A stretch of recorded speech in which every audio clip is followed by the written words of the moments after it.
সে pocket মারছে। হ্যাঁ এই টাকা টাকা এই একটু দাঁড়া দাঁড়া বাল্যে ঢুকে ঘটনা বলো তো। এই চাচা এদিকে এসো। এই টাকা পুরা কই? আরেকজন কই? আরেকজন ভাই কই? বলেন না ঘটনা বলেন। আমার ছিল 2030 টাকা। কোথায় ছিল? 230 টাকা। আমি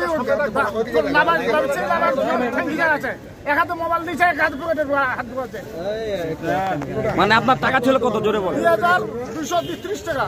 ওকে 230 নিয়ে নিছে? হ্যাঁ নিয়ে নিছে। কি ঘটনা বলেন?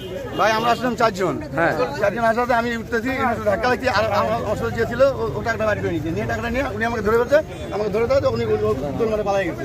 আমি বাড়ি আসলাম, আজকে আমি বাড়ি লিখে বললাম তুমি একটু আটকে টাকাটা আমি কেমন মুখস্থ দেখছিস? এটা তো কমন বাক্য। ঠিক আছে ভাইয়া, ওকে।